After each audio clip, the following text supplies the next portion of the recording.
Night cleaner. The blood on her uniform wasn't unusual. Cleaning downtown Chicago offices meant dealing with all kinds of messes. But when the building's security chief saw how calmly Maria handled the injured man who'd collapsed in the lobby, how she checked his pulse with trained precision and applied pressure to his wounds without hesitation, he knew this wasn't just another janitor, especially when he noticed the way she positioned herself between the victim and potential threats while calling 911. Welcome to the Human Ledger, where we record the stories that matter most.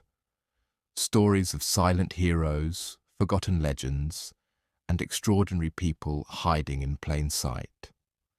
Before we begin this powerful tale of courage, sacrifice, and unexpected discovery, tell us in the comments which city you're watching from today. And if you believe these forgotten legends deserve to be remembered, subscribe and help us keep their stories alive in the ledger of human greatness. Morrison Tower in Chicago's financial district became a completely different world after midnight.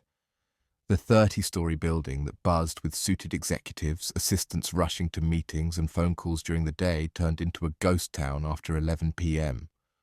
Only security guards, a few workaholics, and the night shift cleaning crew remained. Maria Santos was the invisible queen of this silent kingdom. For 15 years, she'd arrive every night at 11 p.m. and leave at 6 a.m. 48 years old, compact build, dark-haired Latina woman. Her speech was economical, movements efficient, presence unremarkable.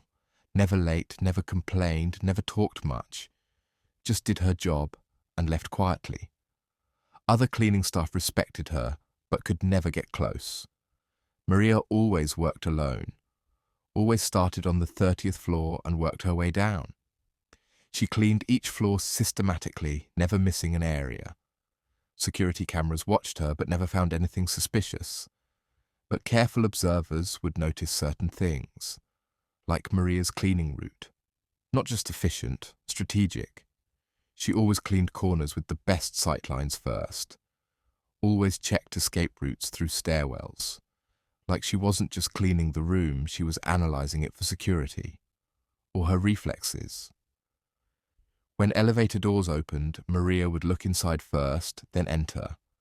While cleaning offices, she constantly checked the door, securing her back. When sudden noises occurred, she'd tense up, then immediately recover. And that's strange knowledge.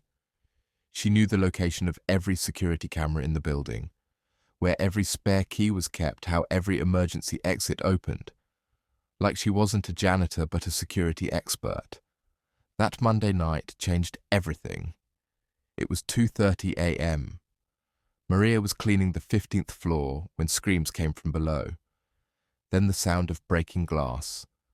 Then silence. A normal janitor would panic, call police, hide. Maria reacted differently. She parked her cleaning cart in a secure corner, descended the stairs silently, every step calculated, every movement controlled, like she'd been trained for situations like this. On the ground floor, in the lobby, the scene she saw was shocking. A young man lay on the floor, blood flowing from his head, broken glass pieces beside him, a hole in the entrance door. Looked like an attempted robbery. A normal person would call 911 and wait. Maria took action instead. First, she surveyed the area. Was the attacker still here? Any other threats? Were escape routes clear? Then she approached the victim, knelt down, checked his pulse, weak but steady, breathing but unconscious, head trauma. Maria's hands worked on autopilot. Skull fracture check, negative. Neck injury check, negative. Stop bleeding, priority. She pulled out her cleaning cloth, cleaned the head wound, gentle but effective. Then covered the wound with another cloth and applied pressure. Textbook procedure. Meanwhile, she was also controlling her position. She'd placed herself between the victim and the entrance door. If the attacker returned, she'd serve as a human shield. Just then, Security Chief Tom Richardson came running down the stairs. He'd heard the alarm. When he entered the lobby, the scene surprised him. Maria Santos, the janitor, was crouched over the injured man, providing medical care. But her crouching position was professional. Her hand movements were trained. Her way of surveying the area was military. "Maria, what happened?" Tom asked. "Entry through glass door. Victim unconscious, head trauma. Did you call an ambulance?" "Calling now. How do you know how to do this?" Maria looked at him. For the first time in 15 years, there was a different light in her eyes. She wasn't a janitor anymore. She was someone else. "Don't ask too many questions. Just call the ambulance." While Tom called 911, Maria continued stabilizing the victim's condition. Checked pupils, normal. No blood flow from ears or nose. Good sign. 5 minutes later, paramedics arrived. Maria reported the victim's condition to them, using medical terms, professional language. The paramedics were surprised. How did she know this information? After the ambulance left, Tom and Maria were alone in the lobby. "Maria," Tom said slowly, "who are you really?" Maria was silent for a long time. Then she pulled out her cleaning cloth, cleaned the blood from her hands. "I've been working here for 15 years. Never hurt anyone. Just doing my job.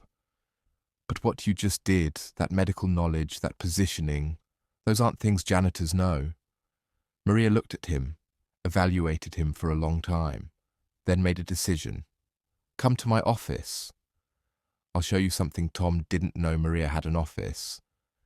Behind the cleaning supplies storage in the basement, a small room. Maria's personal space she'd used for 15 years.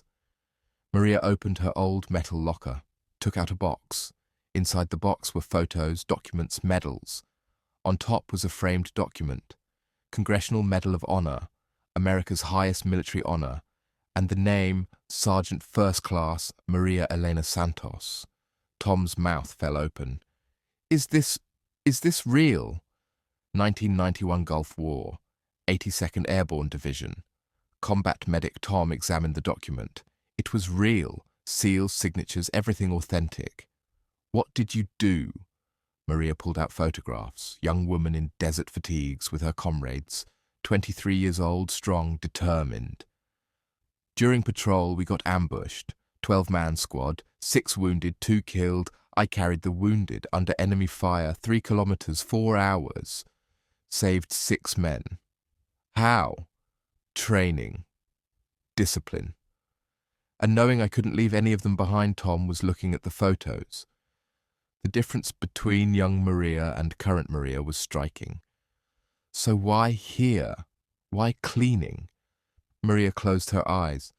After returning from war, I couldn't adapt to normal life. PTSD, depression, everything was too loud, too chaotic. This place is quiet, routine, safe. But you're still that person. I saw it tonight. No, that person died. I'm just Maria now, a janitor. Tom shook his head. No, Maria. That person never died. She just saved a man's life in the following days. The company's upper management learned about the incident. Even the CEO wanted to speak with Maria, but Maria refused. She didn't want publicity. Tom insisted, Maria, people should know your story. You're a hero. No, Tom, I'm a survivor. The real heroes stayed there. But Tom didn't give up. He introduced Maria to veterans working in the building. Gradually, Maria began to open up. At first, she resisted. Then she accepted. Maybe she could help. Now Maria still does night cleaning. But she's not just cleaning the building anymore. She's cleaning lives. Providing counseling to veterans, offering PTSD support. The medal in her locker isn't hidden anymore. It's displayed on Tom's desk. With a sign reading, Respect for Real Heroes, Maria Santos revealed her hidden identity to Tom that day. And from then on, she changed not just her own life, but the life of every veteran she touched. Because sometimes the greatest heroes work in the most ordinary places. Night shifts, quietly, invisibly. But when the right moment comes, their heroism that never disappeared emerges. So I ask you, have you ever met someone like Maria, someone who seemed ordinary but had an extraordinary past? Write their name in the comments. If this story touched you, subscribe and share. At the Human Ledger, we promise never to forget the silent heroes.